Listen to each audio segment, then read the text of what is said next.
you know. I was there yesterday picking up trash all around the field. There were masks and water bottles, and so I'm out there and I'm picking up and all this, right? Because the maintenance, we're like he said, we're lacking maintenance and all that. Everybody. So I said, I'll help, you know, just tell me where and I'll go. And the PE kids come out and they start, after I had just Throwing stuff. all their water bottles and their masks on the ground again. Yeah.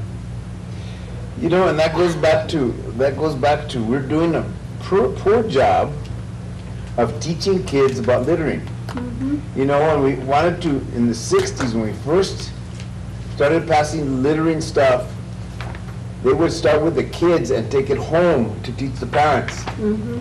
Now we're letting the parents teach the kids, and look what we get. Yeah, And it's not the kids' fault for throwing it away, it's the parents. it's good. I'm glad you like it. So I'm beta testing Mhm. a cracker at the Prairie Hill Cafe to go with their This charcuterie is boards. good.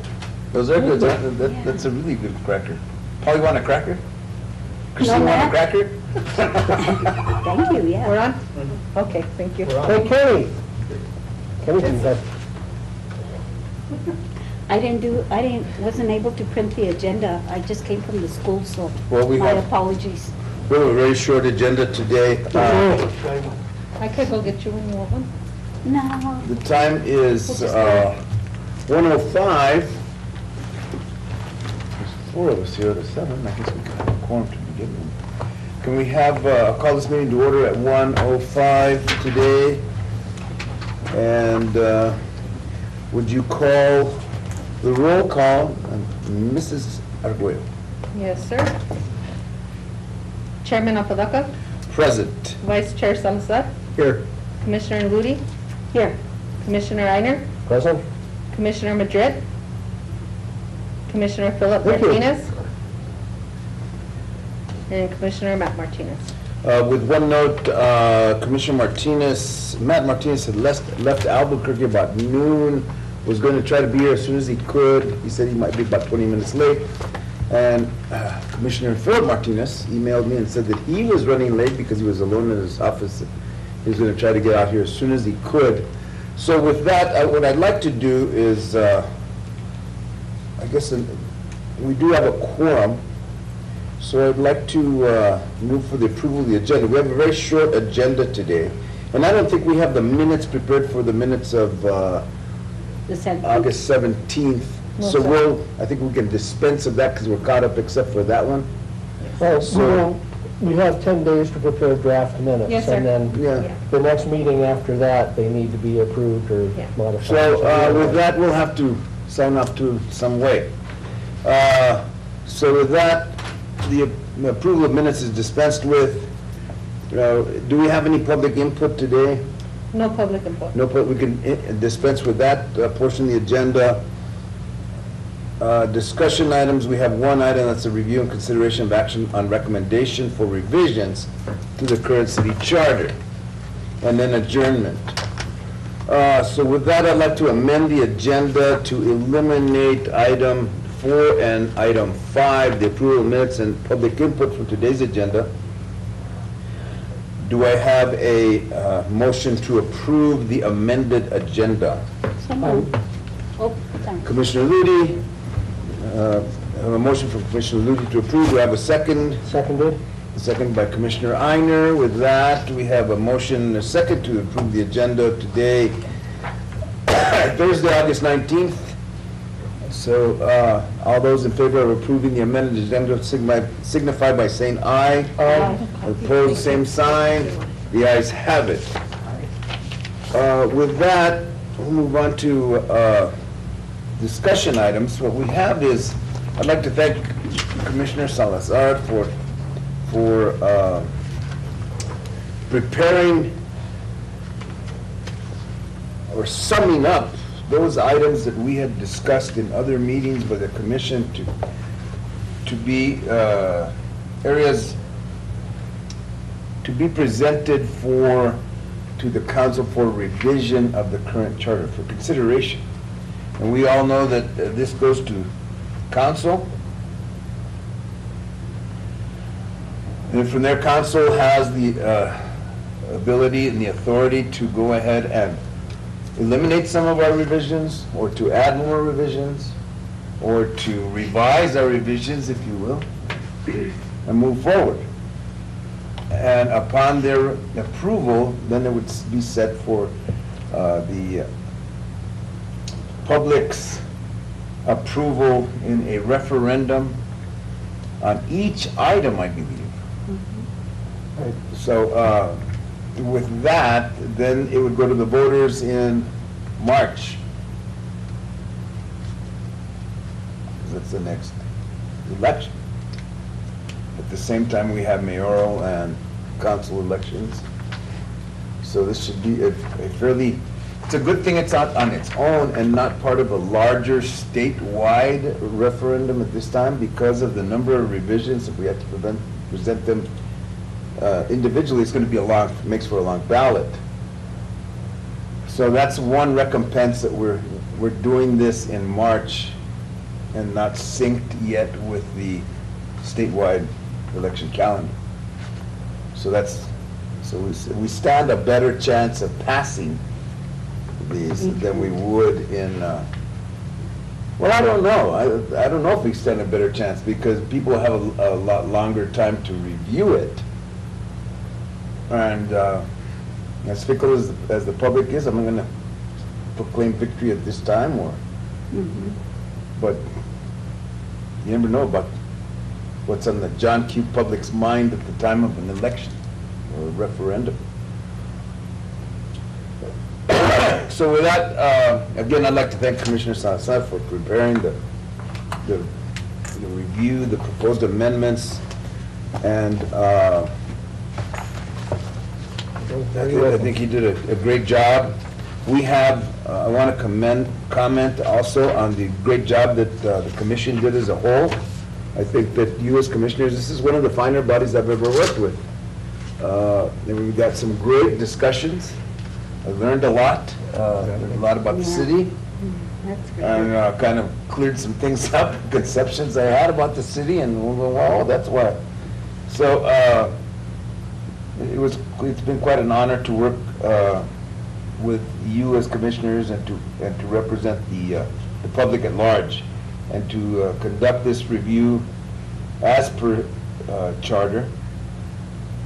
And I think we did our job. I think we took some input from the community. I know I did. I think we took input from the council and the mayor, and then along with ourselves, we had some lively discussions here that were pretty illuminating, if you would, illuminating discussions on the current state of the city, and now we know why things happen the way they do. Exactly. Very true. It's also interesting to see that although the city councilors and the mayor wanted some clarification on control of the agenda and the rules of the body, we found out that, hey, they had it all the time. They just never They used never their own, implemented. they don't understand their own charter or their own rules. Yeah. It says a lot about, it goes to the point of the council having to do some front-end work on their own when they take over or when they begin, so that they know how to conduct the business of the city and really what their power as a body is. Right. That's an interesting thing, that you can show them power, but they don't want to wrest it, for themselves. And I think that we have to do a better job as maybe citizens even, and demanding that our councilors know the charter, so that they can pass rules on what goes on the agenda, who does the agenda, who's responsible. All those things are played out in the first order of business that they're supposed to undertake as councilors. And it's never happened, to my knowledge. You know, one of the exciting things that has recently happened is that one of our counselors has actually at least endeavored, although it appears that there was a bait and switch on the actual ordinance he was attempting to introduce. He actually wrote and attempted to introduce an ordinance that would bring the city in compliance with one of the major aspects of the charter, which is 6.05. So it can happen. Everybody just needs to get the memo that the job of a legislative body is to legislate. And there's some really important foundational work in legislation that actually would define and structure how they legislate so they can legislate. That's an interesting thing, and I don't know where to point, not a finger, but where to suggest that we create people that are actually able to not only read but interpret the charter and use it to their advantage for a community. And we haven't done that. I suggested, I sat on the city's comprehensive planning committee, where we came up with the comprehensive plan, and I suggested something that was kind of left field. Commissioner Martinez, welcome, Sorry, sir. I'm late. No, you were fine. We did announce that you would be late and that you didn't notify. Okay, thank you guys, sorry for that. No problem. I'm here now. So, at that time, as part of the city's comprehensive plan, I brought forth an idea of, what we lack here in this community, what I see, is leaders spawning leaders. Real leaders create other leaders. And we don't see that. And I wanted to, as part of the comprehensive plan to move the city forward, was to institute a leadership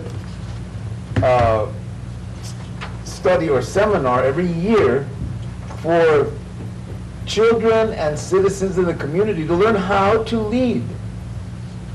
So that we create a succession plan for years to come with people that actually know their roles.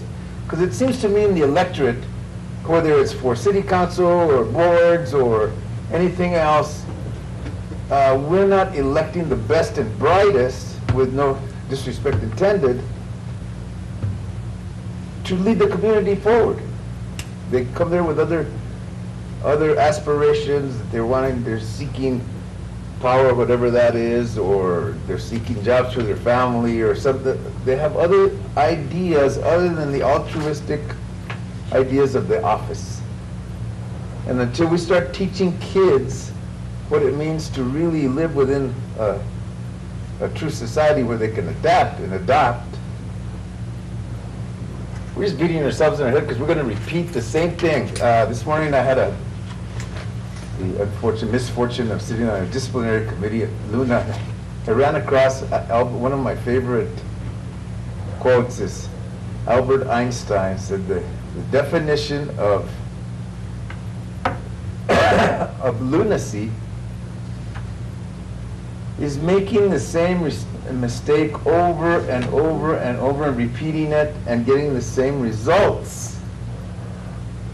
And it really was kind of hit on what I was deciding this morning, but then I think about this. We keep on doing the same things here in this community.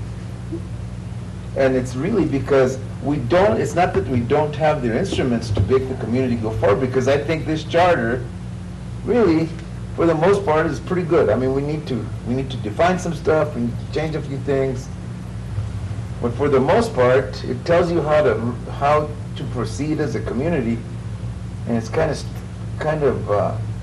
strange and kind of shocking that more people don't read it, especially those that are in elective office. Well, I'll give you an example. When I decided to give it a shot to run for the school board and all that, I went to their meetings for a full year so that I can get a perspective of what it was about, what took place, and that was before House Bill 212 came in. This was in 2001, 2002, and House Bill 212 came in 2003, stating that the board no longer had authority over personnel and all that, Right. which was great. I thought that was the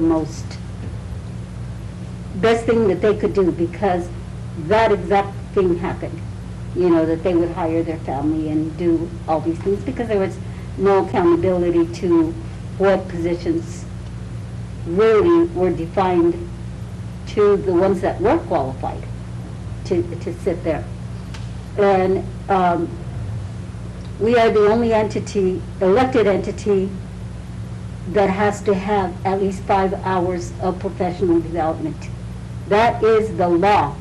And yet we have board members that never even get 1 hour.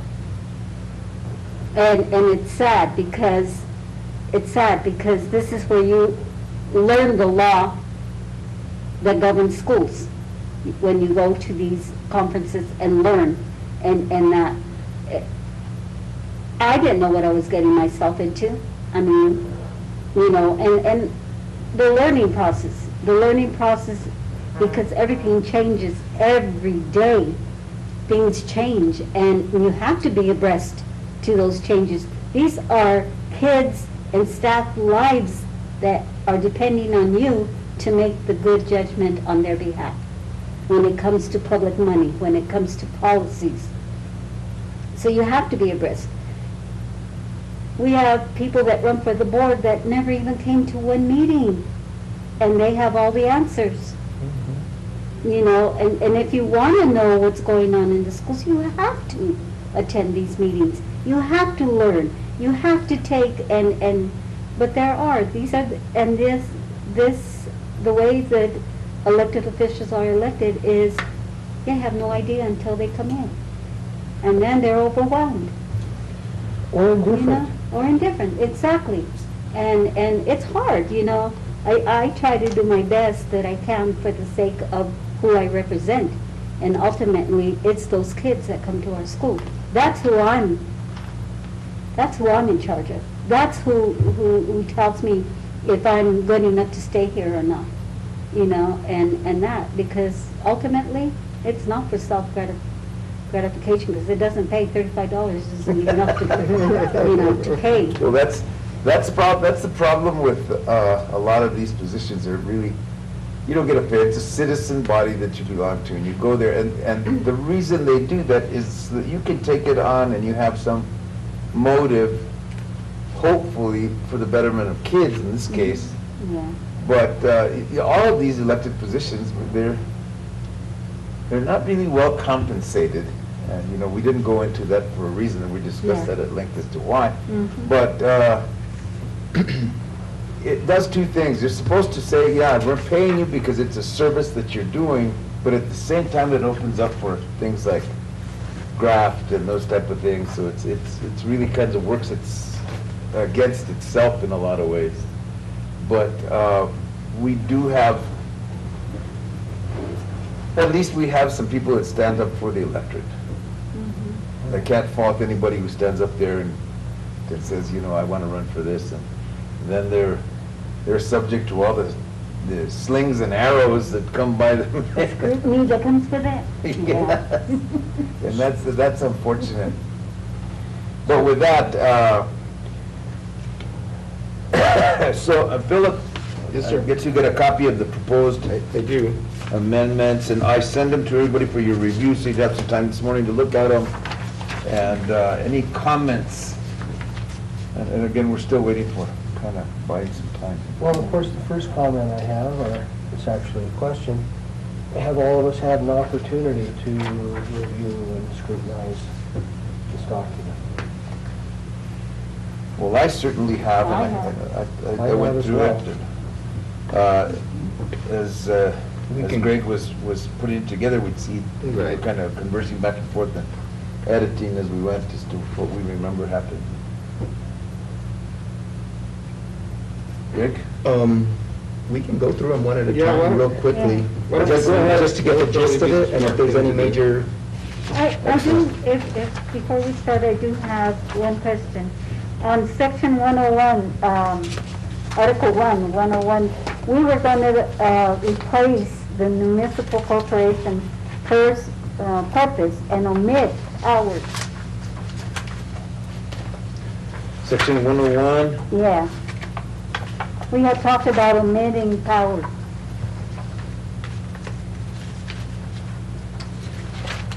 First page.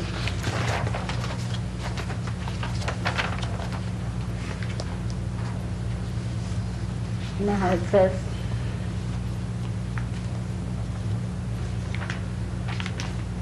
Okay. And we were gonna omit hours? Huh.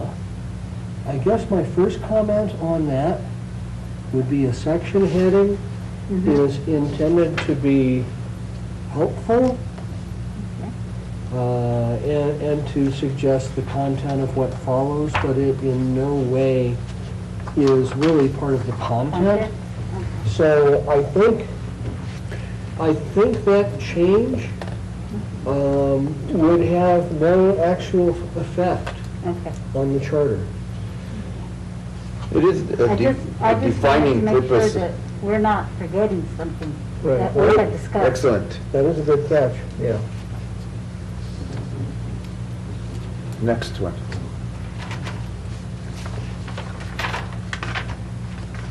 So if we start with Amendment 1, Mhm.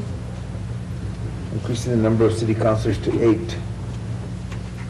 So the way I created this document was to have the original verbiage so that people can see what it originally says, and then the amended verbiage, which the bolded wording is the new wording, and then right after that is the old wording crossed out, so that you can visually Right. see See. what the differences are immediately. Yeah.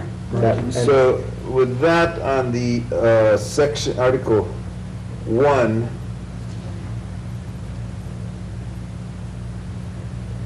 So what I did was, all we're doing is changing on section 201B, changing from 4 city councilors to 8.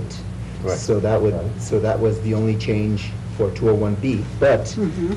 on 203B and C, we really needed to change that to really state how we're going How to we're- implement this. How they're And- staggered in. and, Yeah. and we had discussed this, but as it looked in the current charter, they really did tell you how to do it. So I thought, oh, well, I can do that too. It took me a while. I had to like visually see how we're gonna do it first of all, and then make the changes in writing. So I made this spreadsheet, which I copied because you can't really see it on the following page. And I didn't put page numbers, I'm sorry, because I figured we're gonna be changing this. Changing it, so we'll and- change the, yeah, so, anyway, so the way it reads now, this is on the verbiage, Article 2, Section 2.03 B and C, so it says, the amended verbiage is 2 councilors shall be elected by the qualified electors in each of the city council districts. Elected councilors and candidates shall physically reside in the districts that they represent, so that's straightforward. and if I can, this is where David Romero had made a suggestion that they have to be living there no less than 90 days. Do you remember him Yeah. saying that? Residency requirement. Yeah, as a requirement for representing, because they move depending on where it's, Yeah, and I and think it use an says, address. it says up above, what was it? It doesn't say, it just says elected councilors and candidates shall physically, shall physically reside within the districts they represent. So I think that covers it, but there's no timeline. Yeah. Now- He had made the suggestion of 90 days. Yeah, I guess there was others that it just moved there moved along. up and said, I'm ready Now, for that position. the state statute says residency is where you intend to make your residence. They need to get rid of that. Yeah, but that's Yeah. it, because it's where do you intend to make your residence? And now, is that in conflict with this if we did say they have to reside within their, now we have home rule, but would that be in conflict of the Well, the statute? If we What's had the an higher- attorney, we would know. What's the higher Yeah. standard? Right. Yep, if we had an attorney, we would know that. Right. That's the Commissioner sad part of all of Martinez, this. Matt Martinez, welcome. Greetings. How are you? Can I just sit here? Yeah. You can say So whatever you you want. can, one other thing, I'm sorry, Mr. Chairman, but how would we, and Greg, that's Commissioner Salazar, how would we start this? Like, would we start this staggering, we have 4 counselors now, Here. right? We have 2 in the next election that are not coming up for election. Well, that's on C. I can go over And that. it's laid out on the spreadsheet as well. Yeah, let me get Commissioner Martinez situated, and we can continue. So even the ones that would, if it passes on the next, passes on this election, and the next one, they would only be serving for 2 years because the other one would be up for election, and Correct. then they're staggering, the 4 years would have to come on the next. Right. So does this meet the limits, the establishment or timetable, does this meet that criteria set out in 201, Article 2, Section 203C? Yes. So you want me to read it? Yes. And then I can explain it? Please. Okay, so, Article 2, Section 203C, the amended verbiage will read, councilors shall be elected for terms of 4 years, with each district electing 1 councilor in each general municipal election, thereby allowing for staggered council terms. So that's set right there. Yeah. But this is a special case because we're starting fresh with actually 4 new Mhm. appointees, or not appointees, 4 new positions. At the general municipal election of March 2022, councilors two councilors shall be elected for 2 positions whose terms expire at that election. And I put in Ward 1 and Ward 4 so that we know specifically who we're talking about. Okay. So that would be David. David. Councilman Olivari and Councilman Romero, as Both it the says dates. in the spreadsheet. Okay? Okay. And then, in addition, new council positions for Ward 1 and 4 shall be elected to terms of 2 years. And I did that because there's currently no one in those positions, and they can't complain that we're robbing them of their duly elected time. Yeah. So that way, it kind of works out for us, that, okay, if you're going to run for this position, you should only run, you will only be allowed to run for 2 years, and then you got to run again. And then the next term will be a 4-year term as stated in the charter. Okay, so that's what it says here. After which these positions will be elected for 4-year terms beginning at the general municipal election of 2024. And that's what it says, or how I put it down on the spreadsheet before you. Okay? Do we have to specify here March 2024? Because by that time, they should be in sync with the state election cycle, and this would be once a year in November. Well, see. So we leave that March in there? Yes, because we don't know if that's going to pass. We can't predict the future. Let's go with what we know. We can amend it at that time if they pass it. Now, Yeah. I have a really, I'm sorry, I'm sleep deprived, but in order for this 4 to 8 to be implemented, it would have to be voted on. And what is the date on which it would be voted on? When they And agree to potentially the charter. Here's the thing, yeah, because they won't have the positions established until after that election. So we won't have an election for 8 in 2022. Yeah, we'll we'd only have to kick election that for can 6. down the road. Yeah, so And that's gonna be a problem, because you're gonna have two 2 wards with 2 counselors, you're gonna have 2 wards with 1 counselor, and so No, that won't happen. that won't happen? No, it'll always be. No, the problem is When it for this to starts, take When this place- plan starts, it'll always be equal representation for Okay. all. I made So- sure of that. That's what I was worried So about. what we have though is, we're errant in the calendar in that in March, they're gonna vote on approving these changes. So the changes wouldn't have taken effect at that election for this calendar to have any impact. It's Okay. that, it would be at the next general election after that. March 2024. Be November, Yeah, the next election No. cycle. Will be November. November of 2022, so then that's when you We would don't know elect. that. No, See, it we will don't, be November of 2023. They're changing, because We don't right know. now they're on even. It goes to odd numbered years when you go into a general election of nonpartisan. right. Then it would be Auditors. 2023 then Yeah. when they would come in. Yeah, Right. but we have no, We have no guarantee that that'll happen. that's gonna happen. Right. But they may not, they may reject this. No, but I'm saying they may not even choose to change the general election cycle in November. They might Yeah, just they keep might it. just keep it in March. Yes, I'm just That's going it. with what I know. And this is what the current charter goes. And what you, the point that you just brought up is great, but that's easy to fix. All I do is change March 2022 to 2024 and so on, 2026, 2028, 2030, and then 2032. Agreed. So Now- that would That just, drives that with the would- status quo. If they make a change down the road, then they'll have to do Exactly. something with this as So well. let me tell you this. that fixes and- that. And this is what happened to us.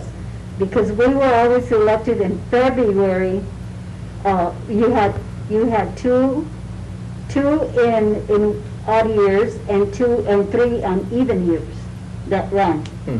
Okay, there was a 3 and 2. When they changed us to the nonpartisan elections in November, we were added 10 months to our To your term, in order for us to be Yeah. on the cycle of the 2020, like now. We're running now in November. Yeah. We're just giving them a roadmap for what we know now. What we know, yeah. If- You know, like I said, we don't know, there's no guarantee that they're ever gonna go to the general election cycles. You know, we just can't predict that. I think there's they- no- they'll there's have no to- guarantee they'll that have to the figure voters that are gonna out. accept Yes, this. and then by that time, hopefully they'll have another charter commission just To specifically implement. for that or for other items also, Yeah. but let me just finish from where I'm going with this. And, but they're all good comments. I just want to make sure that the flow is flow, good yeah. and you know, it's doing what What we wanted to do. the path, is set for what should happen. Okay, so then, where was I? In addition, new council positions for Ward 1 and 4 shall be elected for terms of 2 years, after which these positions shall be elected for 4. Okay, we did that. The remaining 2 councilors, Ward 2 and 3, again, I want to be specific, shall continue to serve until the expiration of their terms and the election of councilors in March of 2024. And again, these year dates Year dates can change. can change. I can do that really quickly. In addition, new council positions for Ward 2 and 3 shall be elected for terms of 4 years. Henceforth, in each general municipal election, each district shall elect 1 councilor. So if you go to the spreadsheet, like I said, I had to do the spreadsheet first to visualize how this is going Sure. to happen, and then go into how I was going to word it. So if we go to Ward 1, Councilman Olivaria expires in March 2022, so there's going to be an election for 4 years right there. The new position in Ward 1 will also be elected in 2022 or 2024, and the election will be a 2-term. That way, the next term will be 2 years after that, and that's when the staggering will occur. That makes sense. Uh, That Okay. makes sense to me. Right. And then on Ward 2, Councilman Montoya's term expires on, I have 2024, and then on 2022, the new position will start an election for a 4-year term, and that will be staggered right there. Right. Okay, and from then on, it'll be staggered. Rodriguez will have to undergo a special election in 2024 because she was appointed. but she will be elected only to fill out the rest of the term. Remaining term. Yes. Okay, that's what I was just So, gonna say. so that would be She fine too. has So to. whoever is elected at that point will just serve till that term expires, and I have it here as 2024. And then, after that, it's a 4-year term. The new position for Ward 3 will have, someone will run in the 2022 election, and that will be a 4-year term. So that will also be staggered, but This Mr. is making Chairman. sense now. It makes a Yeah. lot of sense. Commissioner Martinez, Matt Martinez. I think what Greg did here is remarkable because the ultimate goal is to have 2 representatives and within each district rotating. So if the March 22nd date changes to November 22nd, 2022, then we just move the date over, right? Right. So- We'll just change it from March. So to what is the November. plan, I guess, for the elections for next year? So the municipal election will take place in March, In March. but what happens in November of next year? nothing That's that, the general. Well, because that'd be the general, so every other election, because the city is not in sync with that, the city is the only one for those positions that would be having any election. And then every other position that's after that would be in November. That would be back in sync then. I think everybody would, No, but I guess what I'm It would talking be, about, if the city considers next year moving to the general, okay, so as far as we know, right now, the city's gonna have a March election next year. But right after that, they can decide that the terms are gonna be extended for whatever reason, and they're gonna follow the Then that will general. be on an odd year, not an even year. Well, I have a What question the I would like city to- has- Nonpartisans are on odd years. Oh. I think there's a way to resolve this. Can we use language, rather than stipulating dates, like the next general election and the general election subsequent to that? And then the question of would that be in November or March becomes eliminated. Right. yeah, that would be an easy. That would be Okay, an that's easy an easy fix. So solution. the term, I'm sorry, Mr. Chairman, but the term is just going to extend for the current counselors till the next general Exactly. election. So they're going to be in office for 6 more months or whatever it is. okay, so we have to define when this is gonna start. Right, and it can't start at the next election because that's when. Right, we don't wanna be specific, we wanna be General. General. general, and Well, then, let's play another scenario. So the city has their election in March. At some time between March and June, to be on the, well, to be before June, March to June, if this passes, then if the city adopts to sync their elections, then they could elect the next councilors in November of that same year. Next year, No, the next Next, year, the The next next year. November. 23. Yeah, 23. right. See, so that would be in sync, so that would be, well, You see, that's where the 10-month extension comes in, that they stay in their positions those Till then. extra 10 months. That's what I was trying to establish, and I Yeah. think the right wording, that fine wording that'll make this happen. But I think the neat thing is that we have 4, and at some point, we'll have 8, and 2 of them are 2 years, 2 of them are 4 years. exactly. In other words, no district will be short. They'll Exactly. always have 2 counselors in each cycle. and that's the way it should be. And the challenge has been defining, without knowing whether we're going to the general elections synchronized with the state or not, when these things happen. And what I was suggesting is that we could use language like, at the next general election following the implementation of this amendment. And that way, we do away with the ambiguities and the uncertainties and the what-ifs, and Yeah. we can move Yeah, you on. could do it that way, and that way it gives you So, definite. so give me a, like, how would we state So- that? Just the way you did it. Just the way I did it. Yeah, so change the word, I'm sorry, you guys again, March, whatever it is, 2022. Change it to the next general election. Or at the election upon implementation of Right, this. there you go. Yeah. There you go.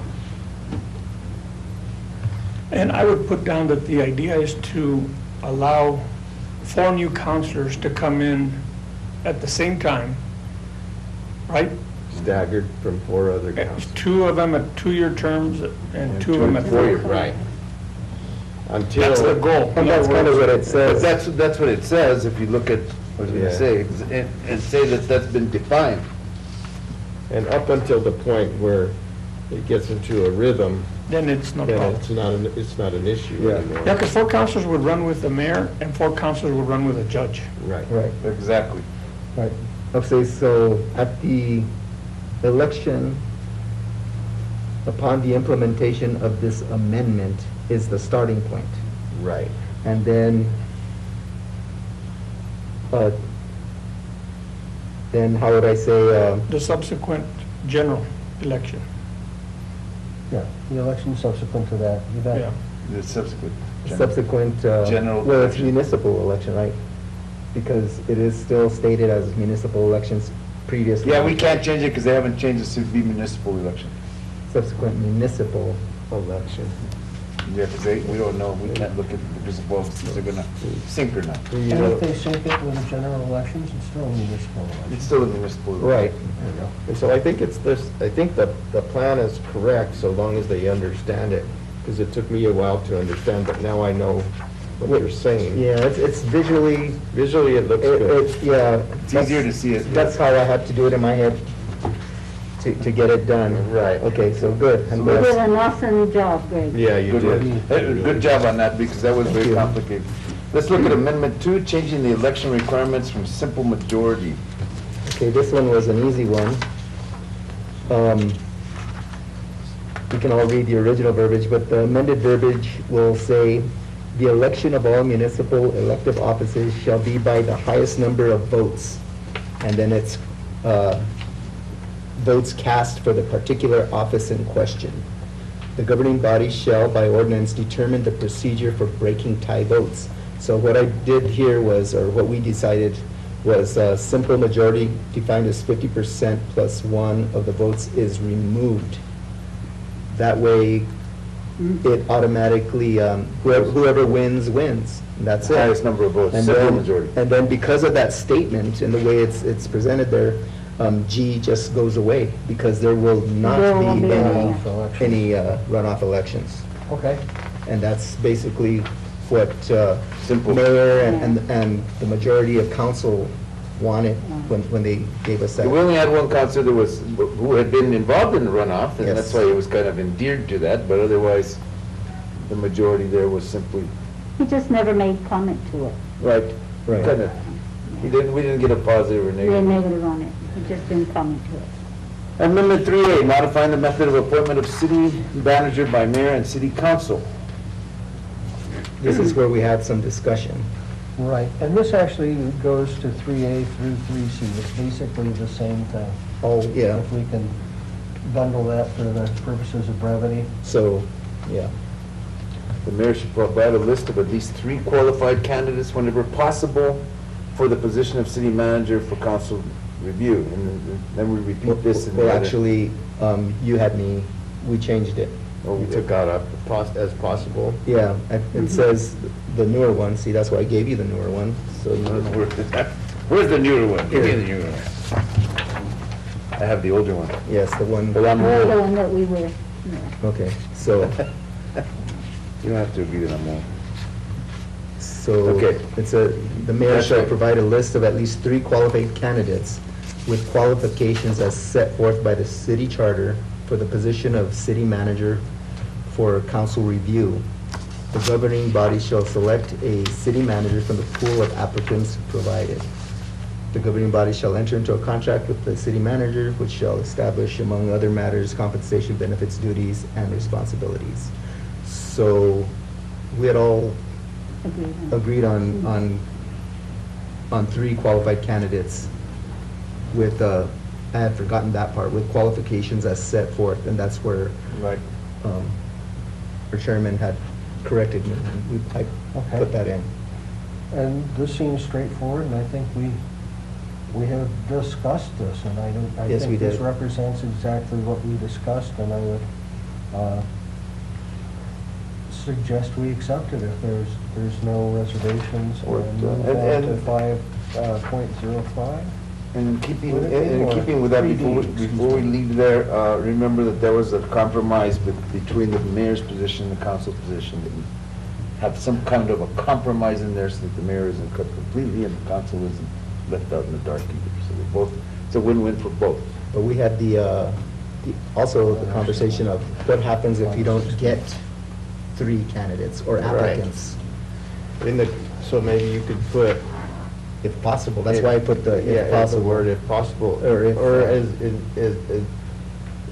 let's see, in their best effort, or make an effort to provide 3 possible candidates, or make, something like that, because we do live in a small town, and Yeah. you're not gonna find 3 qualified candidates. Well, for- but this is Sometimes not. Yeah, we live in a small town in a big, wide, wonderful world. Right. The thing Well, that yeah. this was really directed at, and the frustrations that were coming from the city council, really went to a refusal to advertise these positions and generate a qualified pool Right. of applicants. Good point. And I think that requiring at least 3 is a reasonable remedy for that. If you can't come up with 3 resumes that are acceptable for the position over a period of a month or 2, and you advertised it, There's the word I was what's looking going for. on? Well, it kind of forces, in a way, an advertisement or at least a search to be conducted Right. for qualified applicants. So that should satisfy council's question on, where did this come from? Why wasn't there A search. a search done? Well, to find 3, because we are such a small community, and these are very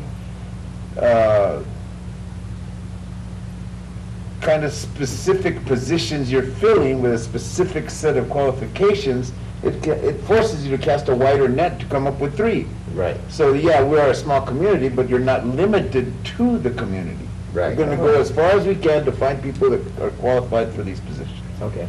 So then that should satisfy council by saying, you didn't do a search. Well, of course I did, because I had to come up with 3 names.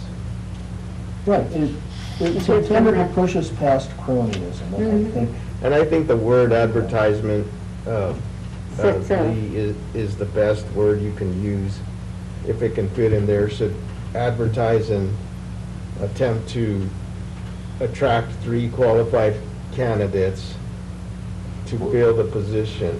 If 3 qualified candidates are not readily available, I'm not saying it right, but you know what I'm trying to say. So what I think here, the idea is that the mayor should provide, in providing that list of 3, it kind of puts him on the hot seat to do This, some type of a search. I mean, it may not. So he picks up the phone, or she picks up the phone and calls, there's groups now that, headhunters, for lack of a better, for use of the colloquial term, that specialize in specialized positions. So he picks up and say, yeah, I want to find city managers that are qualified in my region. well, Give me a list of 3 or 2 or whatever. I have one in mind, give me a list of 2 more. You have the organization of city managers that they have to pursue their certification through. And I believe they do have positions posting on their site. And this is not as hard as people are thinking that it is. Well, but we want to provide them the greatest opportunity for qualified applicants. However they undertake that, whether it's by advertising, whether it's by search, whether it's by private search or whatever, this taxes the mayor to come up with 3 names. right. A minimum of at least 3 names, at least 3. So we're setting give us 3 names. Commissioner Martinez. I guess I don't want to be the devil's advocate, but I guess the The one thing that is good about this proposal is the mayor will have to learn to communicate with the council. The number one. And have to do some horse trading. Well, horse trading and negotiating, okay, that's the lack of a better term, I guess. On the flip side, if you just look at the way it is now, okay, one mayor, two councilors can cut to the chase. When you introduce 4 more councilors, then it's the mayor and 4 councilors that can make things happen, okay? Being a former councilor in the in and then later on the out, I know how that feels. So I guess what it boils down to is just the mere fact that you're increasing the number of councilors at some point, the level of being able to corral 4 easily, especially in a position this important. And I'm not going to really, I don't think of the city manager position as equal to attorney, clerk, chief, and any other department. Really, the city manager is the one that's given the authority to do a lot of stuff in this charter, okay? But more importantly for the city manager position, that is really where the city council wants to make sure that they're not on the outside with the mayor and the manager taking care of everything. Do you know what I mean? Mm-hmm. But I really believe that ultimately what's going to happen is, I don't think you're going to have issues when you have more councilors. It's going to be that more complicated for the mayor to negotiate with that many people, especially if they try to form a block, okay? At some point, somebody's going to be left out, and one of the 4 will jump to the other 4, and now there's 5 and 3. I know, I've been through all that, I've lived through all that. But I do believe that the fact that you're moving to more councilors makes it much more difficult for cronyism. It's because every corner of the city is represented by an individual that represents that district not by themselves anymore, with another partner from that same ward. It really is going to make it more difficult. It's actually 2 levels. Not only that you want 3, that's got to go through this process, but now you got to negotiate with more to try and get your person in. I know I lived through the 8. I actually liked the 8.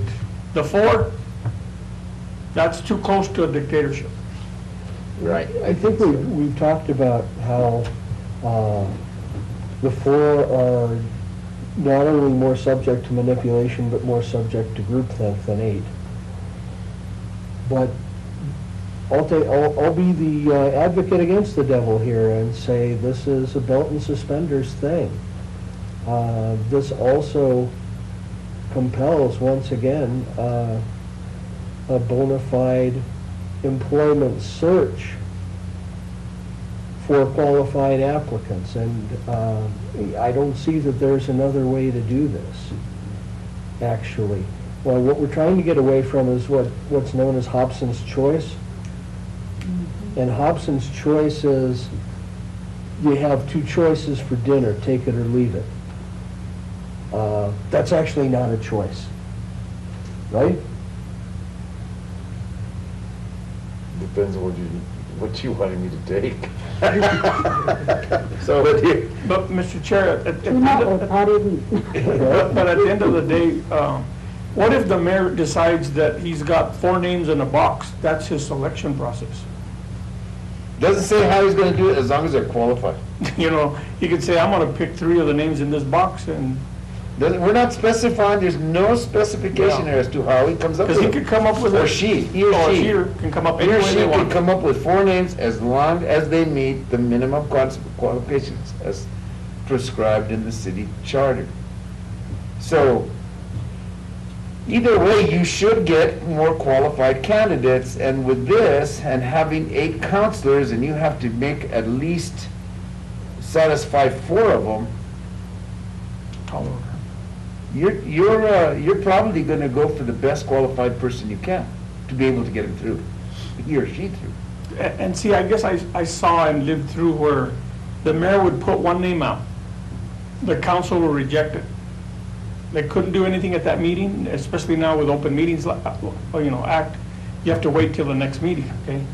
So then the mayor, after the meeting's done, would appoint somebody in the interim, okay? So then the next meeting's held 2 weeks later. He names somebody else. That one isn't chosen. he again goes back and appoints an interim till the next council meeting 2 weeks later. So that process did go through this community before. That was the way it was set up before. So in other words, if the 8 councilors never liked anybody, they were gonna have interims indefinitely until they pick somebody. So that was the alternate of what was going on here before.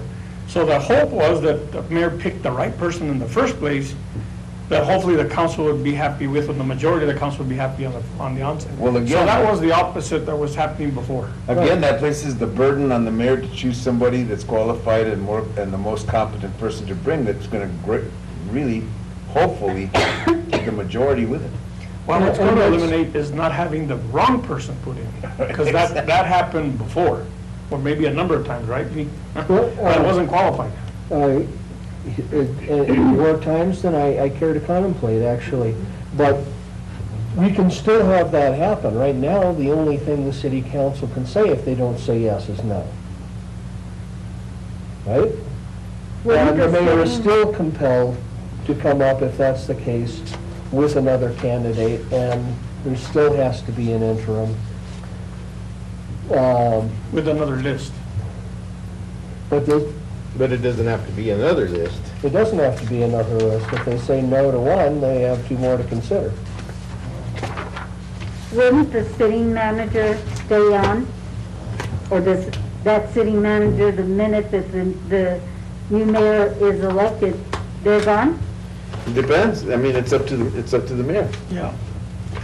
Because they serve at the... That would be the smartest. Leave them until they, That's not No? always the case. No.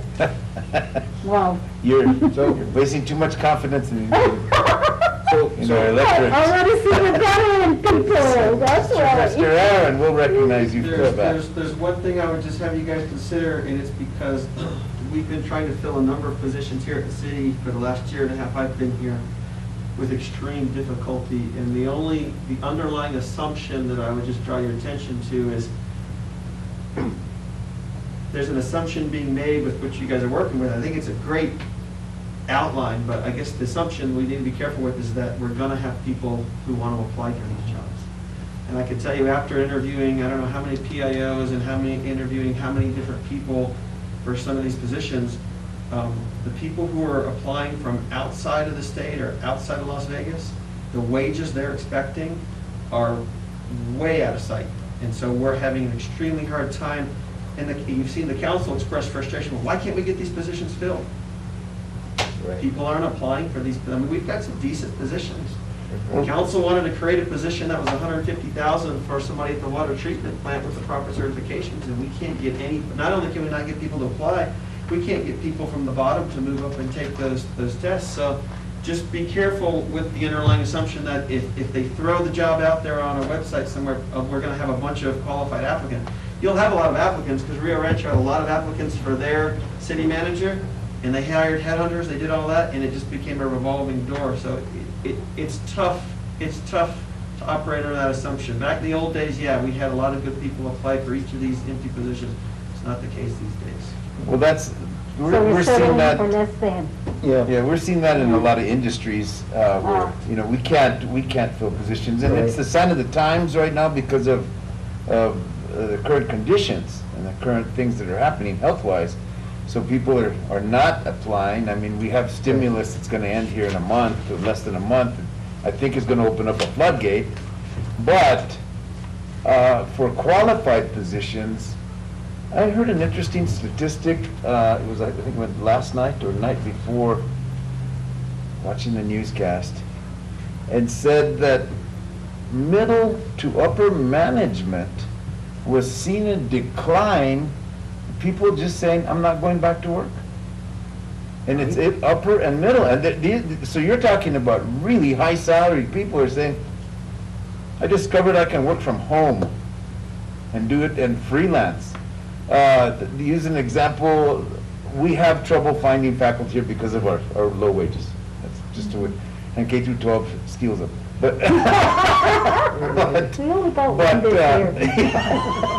but what's happening is we're seeing that decline, and then people that aren't wanting to move here, we don't pay anything, so we can't attract I found finally, I had a opening in one of my STEM areas.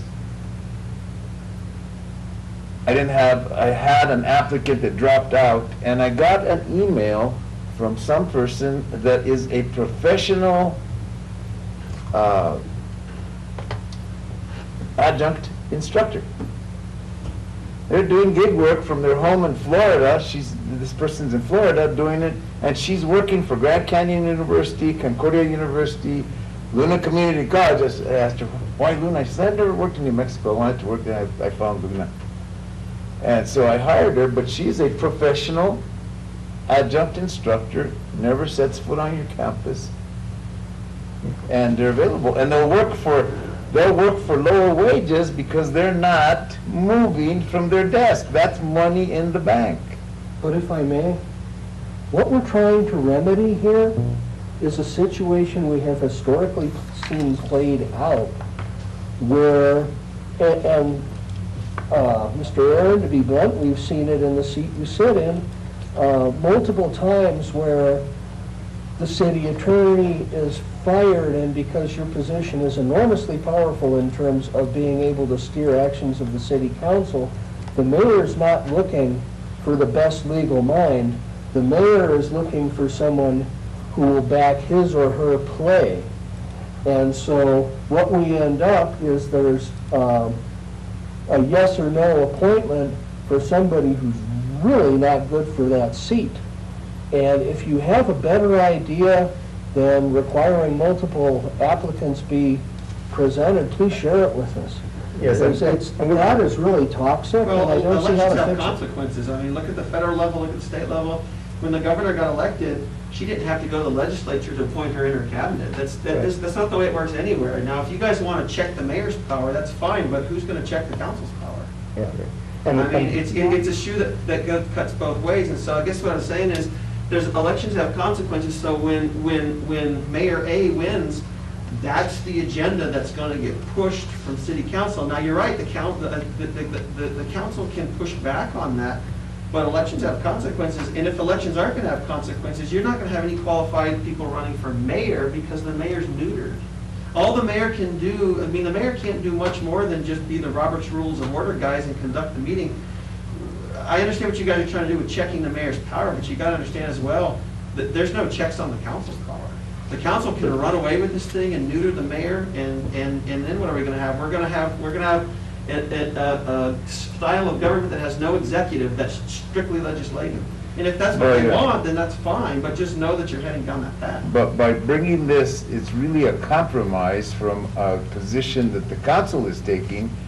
And if they don't accept this and come up with verbiage of their own that may strip the mayor of anyway. Sure. So this was the compromise that we came up with, so we meet both the needs of the mayor by having him still have the ability to at least bring forth his names, and the council from stripping it totally and saying, yeah, we're gonna do, there's nothing to prevent them from, we present these, from the council eliminating that particular recommendation and going with one of their own and establishing the mayor will not appoint, period.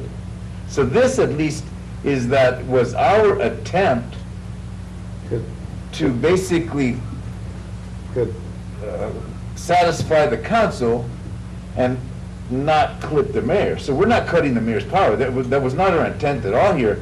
But seeing where the council was headed in this direction, this is a good compromise because it still allows the mayor to have that the ability to choose someone or to bring forth someone, and it satisfies the council and then we're picking up. Because right now it's an appointment and just a confirmation, which is, that's all right in some respects if you're at the level where those types of positions are very distinct from council and a larger entity and larger organization that works a little bit better, like the state level or federal level. Where at the local level, we're small organizations. I can see how council would say, no, we don't want them to do that anymore, or then we'll take it completely. By us doing this was our attempt to come to some middle-of-the-road thing here. Mr. Chairman, if I could. Commissioner Martinez. And I'm sorry, I don't want to drag all this on, and I hear our counselor here, but this worked really well for the commission at San Miguel County. And I know they don't have a mayor. They have a chairman or a chairwoman. So what they did, and I don't think they were required to do it, but they put an advisory committee together, and they advertised for the position of city manager. And the advisory committee, and I know it's hard to find, but it was rather large, it was probably 8 people. So they took the applicants, they scored the applicants, each one of them, they didn't share their scores, they each shared them, they interviewed them, and the applicants came, and some of them cried, and some of them walked out the door, but they were presented with a list of questions.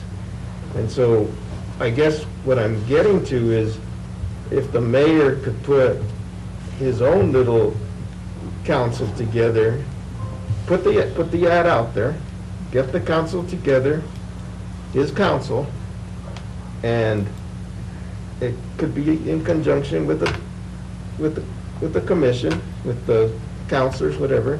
Say, these 4 applicants seem to be the most qualified. Can you folks interview them and present them to the mayor? That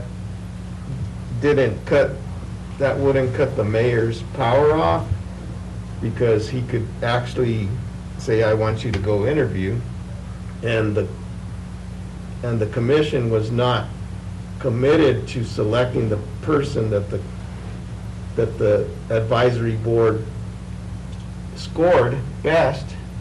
They chose their own, but at least they could see who was qualified. And I know we don't have a lot of time, but I'm just trying to make it where it's easy for the mayor to go to the council with somebody that's qualified and say, look, these are the people that applied. These are the ones that I think would be best. They've gone through the council, through the advisory committee. Here you go. You know. Yeah, and if I could add to that, well, the way this is written, we're not telling the mayor how he should provide that list. Right. But what you said, he would take it upon himself to do it, Right. just like you said. So I think that's already In there. because the way he does it Doesn't is matter. up to him. Right. You know, he could do it that way, or he could just come up with 3 names by himself and just give them to the council. This would be a similar process to judicial selection, where you get the council naming so many people to the selection committee, and the mayor naming people to the selection committee, and the mayor bringing forth Right. names. To view that, I mean, you could do that. It's in some respects kind of unwieldy, in that you have to get the It's going to take a committee long together. It's going to take a long time to do it. And judicial selection committee is codified somewhere. It is written down, there's a procedure. It says who shall nominate the members of that commission. It'll be the governor, Speaker of the House, Senate Pro Tem, representatives, and then there's a whole set of checks and balances for that to happen. So that would be the similar mechanism here for that. Are we ready to codify that? We're not anywhere close to See, codifying. so it doesn't, Commissioner Let Martinez. me just, and I'm following a little bit of what the attorney recommended, and we're not Congress, we're not the governor's office, Right, but we have to recognize we have an executive. right. Right. And if at the end of the day, the executive really just is going to just follow the Robert's Rules of Order, I don't know if this mayor will welcome any new changes that would completely cut him off, okay? So although we are offering an opportunity for him to consider, I really think at the end of the day, let's just say I happen to be, consider running again and I become mayor. If I have 8 counselors that want to appoint a different manager than I'm comfortable working with, where's my out? Okay, so maybe the process puts my person that I like and 2 of theirs that they like, they pick one of theirs. There can already be friction, that doesn't really bode well for moving the community forward. The mayor can want one thing, the manager can want something else. Well, and then if we go with a selection committee, what's to say that it's gonna be the mayor's choice anyway? Yeah, Or maybe council's choice, they could input. But see, If they're gonna have people sit on the selection committee, of course you're gonna wanna influence them toward your candidates. yeah, but what if they don't use committees at all? Okay, you guys are suggesting that there's a process, there could be a number of processes. Yeah. They could play cards, they could, whatever they want, it's up in the air, okay? But you do have to recognize that the executive has to have some flexibility to work with the individual that more than likely he or she would like to work with. That's qualified, I think that's the most important thing, is qualified. I think, that would eliminate 90% of the issues we had in the past, okay? Well, it was specified though in the current charter, and it was never adhered to. Yeah, but they found a way to go in a circle with it, and they left it perpetually going in a circle. And again, that goes back to establish, the council establishing rules at their organizational meetings where they could dispense of a lot of this stuff, but they never have. Well, I'll guarantee you that, knowing what we know today, I would imagine that our attorney now will make sure that takes place pretty quick moving forward, number one. Number two, going back to the qualifying of people, okay, and I'm just going to use this as an example. 2 years ago, the Hispanic Cultural Center went out looking for an executive director. They opened up the floodgates. People from all over the country, in some cases outside the country, went ahead and applied. They got over 100 applications. All that was required was a bachelor's, okay? Well, we lost that executive director that was hired prior to me going on. Now we're in the middle of a search, okay? We moved up the requirements, so you at least need to have a master's and then a whole list of qualifications to oversee a large staff. We only got 11 applicants the second time around, okay? But I can tell you one thing, and I think the attorney hit it in the head, it's money, okay? So maybe you'll never get 3 qualified people. That's what I but I think it should be more than 1. So maybe the number we need to look at is no less than 2, but up to 3. Because I'll tell you what, New Mexico does not fare well when it comes to money.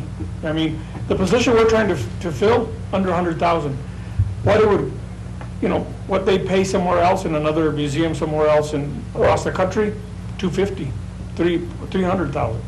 So really, we're not giving a clear opportunity for people to consider. And I'll guarantee you're not going to find people that are going to want to do this work. If you're a city manager, you can't do it virtually. You have to be here. Okay? If you are a city attorney, same thing. Clerk, chief of police, you have to move here. You know what I mean? So at the end of the day, as we go forward, we're in a virtual world. So what happens is somebody says, oh, look, there's an opening for city manager in Las Vegas, Mexico. Oh, I need the qualifications, top of my application. And they don't care. It's just Indeed is sending applications to 100 positions that are open across the country. But guess what? The search committee has to go through all that, make sure that person qualifies. Maybe they do. Let's see if they'll make the short list. That's a process that could take a while. But I'll tell you what, I think you have to consider that you have to give something to the executive. I agree with that. I don't know why. So how do we modify this in order He gave us the verbiage right there. 2, not less than 3. I- No more than 3. Or I would just say no less than 2, period. If he Yeah. wants to give 3, that's his. You can give 5 if he wants, you don't care. But Yeah, what if he gives 4? Yeah. Well, that's his prerogative. Let's say no less than 2. So, Strike that shall provide a list of no less than 2 qualified candidates. That's, Very good. that's, sounds reasonable. And that gives the mayor some difference. A little bit more difference. yeah. But it also satisfies what the majority of the councilors wanted also. The counselors want a process, Yeah. and they're not getting it now. or didn't get it before. And the councilors could establish that process if they would establish rules to To govern. follow 'em. Yeah. If they follow the charter, they're the worst enemies. But they didn't know that. Well, if they would have read. Some knew. That's why I said they need counselors 101, okay? So that they know what their positions and Well, what they're Mr. Chair. actually, they're governing. They need to know what they're gonna govern, She's on the roll. you know? Commissioner, Sorry. I'm That's all right. crazy. Are we hoping to conclude this before 3? Yes, we are. Get out of here before 3. okay, let's move on. So, to be clear, I am changing this for amendment 3A, 3B, 3C, and 3D to strike at least 3 and put in no less than 2 for all of those. All of them. Because the verbiage is the same for all of them. Yes, just Okay. carry that same thread through there, Okay. and that eliminates that. So that should be palatable for everyone, I think. Yes. Okay, let's move on to amendment number 4, modifying the time for the periodic review of the city charter and specifying the duration of the charter commission. All right. So on this one, I can just read it. Charter review, the governing body shall appoint a charter commission for periodic review of the charter. The purpose of the review is to evaluate, propose, or recommend amendments. Provisions shall be made for a review to occur within 3, and then we struck the 5 years after the effective date of this charter, and not less than once every 5 years thereafter. The governing body shall set the duration of the commission, and we added this, not to be less than 6 months or greater than 1 year, and such other terms and duties as the governing body deems advisable, not inconsistent with the provisions herein. So that's pretty much straightforward. All we're doing is just changing the review? The review dates, shortening them so that we can, Right, I think we discussed this, and yes, we the thing did. is, a lot of these things we've previously come to agreement on. Yes. I think this was one of them.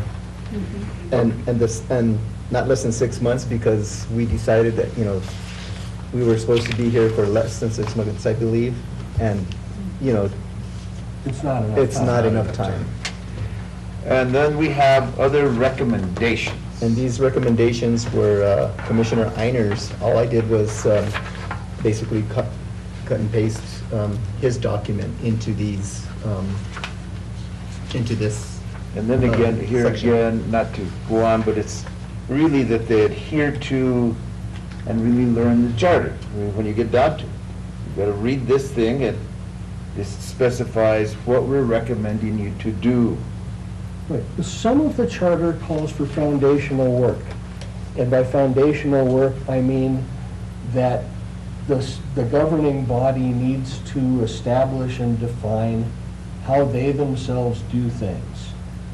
And that foundational work has not been completed, and that is what has left space in the room for a lot of factionalism, a lot of fighting, a lot of varying interpretations of how things could go forward. And if they were clearly and succinctly defined in ordinance, all that mess would have no oxygen. They could have avoided a district court battle, for one, And the agenda fight. and the agenda fight and everything else, by if they simply would have understood and have been caused to take up the charter and take up the breadth of the charter. It specifically says in there that they should establish their own rules. Perhaps they didn't know what the rules were. And that they Commissioner should, Martinez. yes. Go ahead, Lee, finish with Well, yours.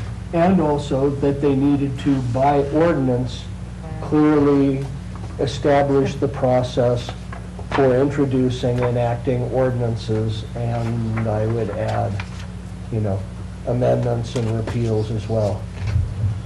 I would only caution that, I guess we could put stuff in writing, but the reality is this: you get elected in March.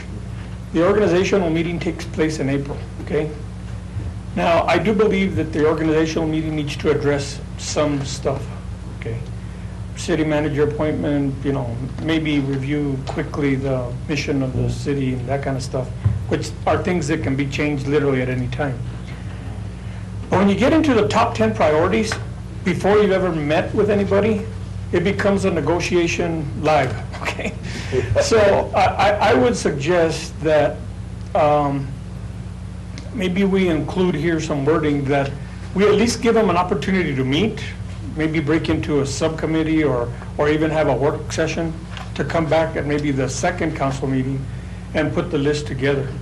Because really, you may come in thinking, oh my God, there's enough money, there's enough cops, there's this, that, and the other, and then you come out and find out that the reality is that's not the case, but you don't know about it because you just came to your first meeting, right?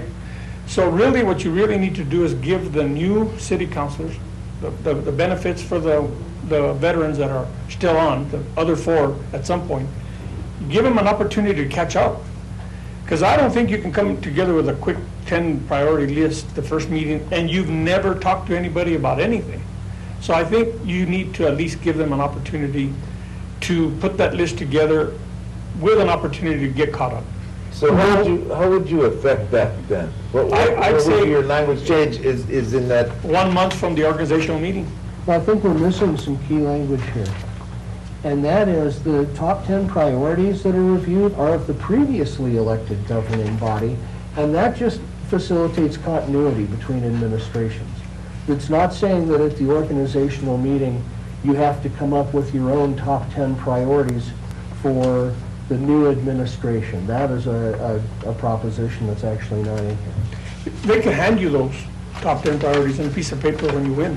And you can review it, and it'll Yeah. probably be 10 minutes out of your day. But I think you need to come back and give the staff a direction of where this administration would like to go. I really think it would be helpful. I really would think it would be helpful. I think it would too. I'm just saying that it's not a requirement of the charter that that particular thing happen at the organizational meeting. I'd say, you know, everybody needs to be on the same page. And you know what, when I was mayor and I lost the election, I guarantee you that whatever priorities were on the table were gone. Let's put it this way, I don't even think the new councilors knew what they were, okay? Right. Because they started from scratch. It's okay to hand over that information over, but I think we have to make it an act so that they will at some point put the top 10 so that everybody knows what the priorities are. That we're gonna go for legislative dollars, that we're gonna improve the quality of life in our community, that we're going to try to increase economic development in our town, that we're going to assist the schools in providing, you know, X, Y, and Z. Those kind of things need to be spoken. If we just leave it like this, it's going to be we need to force it to happen. so what would we do? What would be the suggestion here? Because it's the governing body, its first meeting following the municipal election shall convene for the purpose of organizing, reviewing, the mission, et cetera, et cetera. Do we say the governing body at the first meeting following the municipal election Well, see, shall do what? Shall have a work Well, session. confirming the appointment of the city manager and appointed officers, which is first. And then any other work that needs to be done, in fact, maybe start to talk about the rules that the council needs to put together. Yeah. And then 30 days after that, implement those rules, because they need to at least confer with each other and see what they would like, you know, unless it's going to be a live event, okay? And start talking about the priorities of the city. And not only does the staff need to know what the priorities of the city are, the community needs to know. Can you tell me anybody that said anything in the last 20 years, these are the priorities of the community? No one said anything. 20 years, let's go back 30. Yeah, they haven't said it. Well, how do we do that? Well, we just have a subsequent meeting 30 days after the So you're going to organization. specify that? So at the Well, it gives them a first meeting time following- to get it done. well, can I say something? Sure. I thought that the way I took it was that these recommendations are just to let them know. We're not, other recommendations, these are not amendments.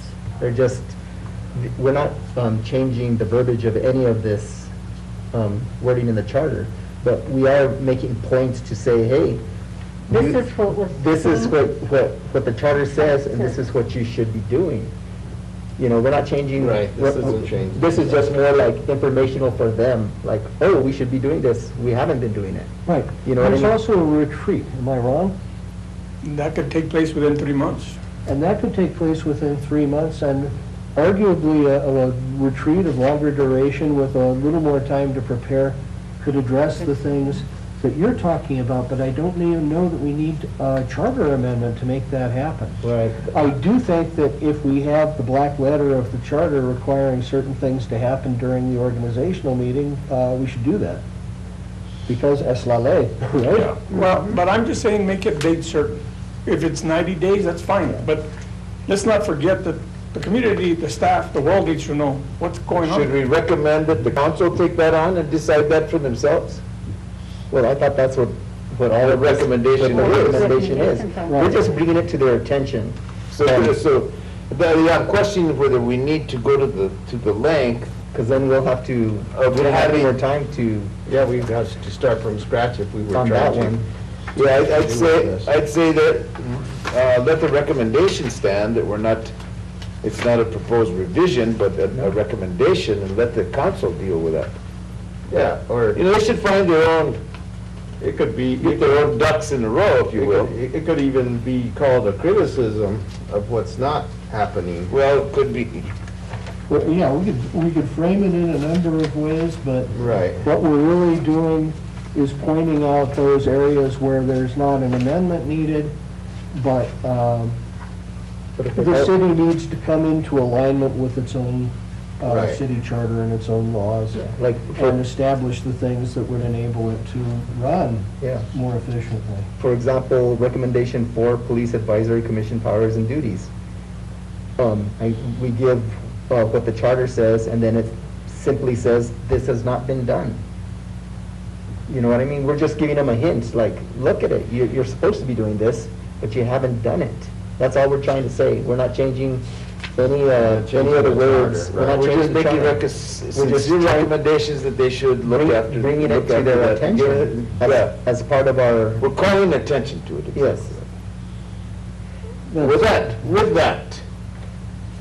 Mr. Chair, I guess I'm not trying to be confrontational here, I'm just going to, I think as a community, we need yell at you. we just need to know what the plan is, you know what I mean?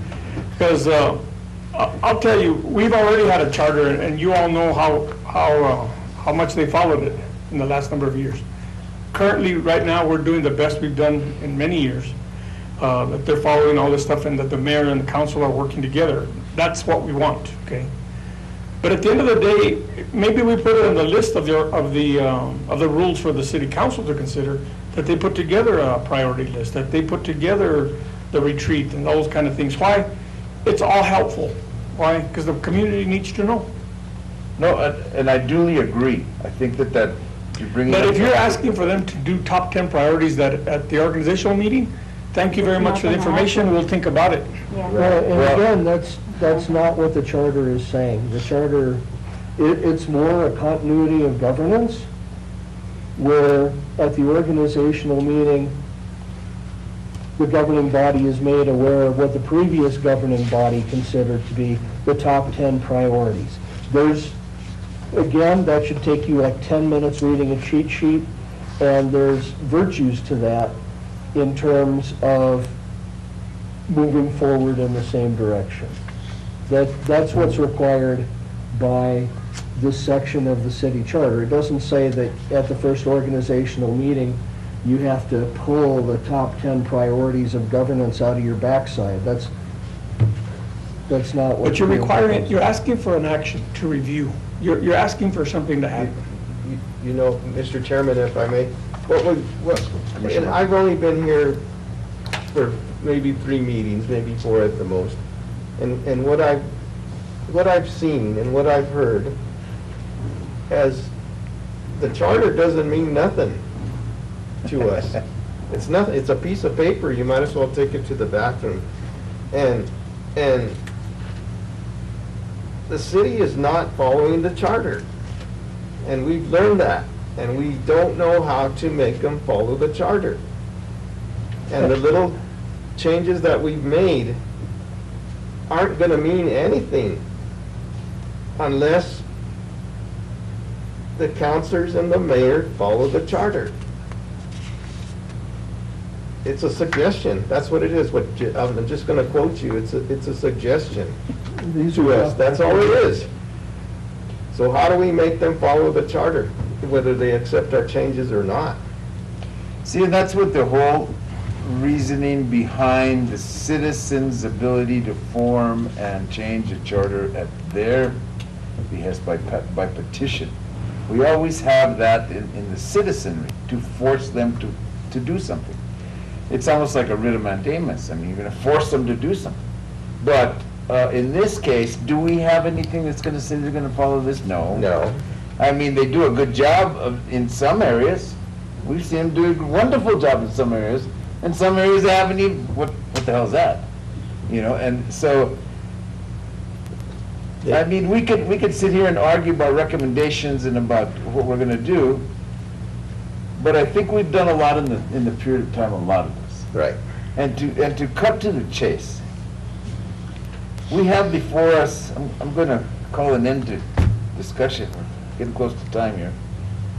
And I'm gonna say, I will at this time entertain a motion for the acceptance of the amendments that the amended, proposed amendments to the city charter. And we've gone over them, we've reworded those, we've amended, and we've had other recommendations. So I'd like to call for a motion to accept the proposed amendments to the city charter and the included recommendations for review by the city council. I move that we accept the proposed amendments and recommendations with the recommended changes that we have agreed on during this session and presented to the city council. Is that appropriately worded? I have a motion to accept the proposed amendments and recommendations as presented today. Do I have a second? Second. We have a motion and a second to accept the proposed amendments to the city charter of the charter of the city of Las Vegas and proposed recommendations for city council's review. All those in favor signify by saying aye. Aye. Those opposed, same sign. The ayes have it. And for the record, I'd like to reflect that I did get a message from Commissioner Madrid, who is unavailable, not available to be with us today, but she was in favor of this, and I just want to state that on the record, even though she didn't have a vote, she did follow and was favorable toward its passage. Commissioner Martinez. Mr. Chairman, thank you. I guess the only other thing that's been in the back of my mind, and I didn't see it anywhere, and I didn't get a chance to review it. I've been dealing with other issue the last few days.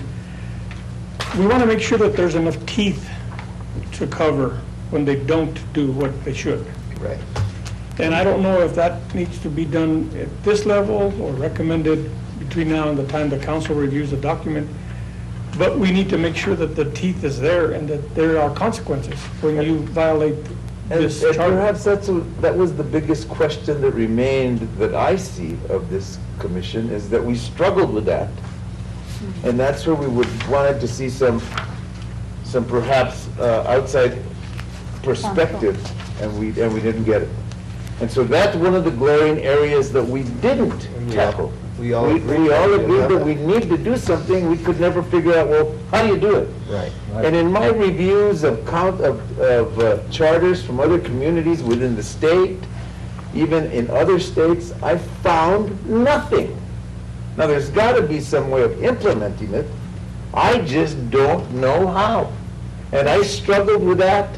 Is it a fine of 500? Is it summary execution? I mean, I don't know. And but that is the question that befuddled all of us. Right. And I never saw a clear indication by any of the commissioners, because I think we're all stuck in that quagmire or quandary of teeth. Right. And if I can, the opportunity to rectify that lies in compliance with 901G and 903E, which is establishing by ordinance with fines attached the campaign and ethics ordinance that would regulate behavior, and which the campaign and ethics board is tasked with investigating complaints and possibly imposing fines, as I read it. Right. And, yeah, that would be limited to $500 because we're a municipality in New Mexico. Well, That's how it is. that still carries a little bite to it, and perhaps that's what we should do. Is the implementation, one of the glaring things that we found is that that particular board has never been impacted. Exactly. And That's- perhaps it's because, we have trouble, not only in this state, but everywhere else, of politicians wanting to regulate themselves. We don't want to be regulated. We don't want to be told what to do, or we don't want to do this, and we don't want to take that on. And it never has been taken on, and it presents a problem for us. We have a newly enacted ethics board at the state level that lacks teeth. They don't have teeth. How do you do it if you can't do it there? How do you do it here? And perhaps that mechanism that Commissioner Einer has suggested here of having them impanel the ethics board and they pass an ordinance. Well, actually, the ethics board has from time to time been impaneled, but with no ordinance to it. They were tasked with enforcing a non-existent ordinance. And, that means you all get together and sit there and look at each other because you have no reason to be, essentially. Guys, the thing with giving teeth to an ethics board, the ethics board is appointed by the council. So if they get an ethics board that might actually want to do something, they can remove them all because they serve at the pleasure of the governing body, and they can replace them with people they want.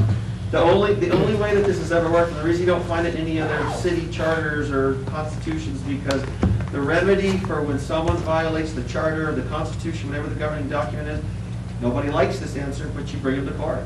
And that's because the judiciary is set up as an independent, neutral body, which is supposed to be able to check these high-level governing officials. And nobody likes that because nobody wants to follow the laws. It's a pain in the butt, I get it.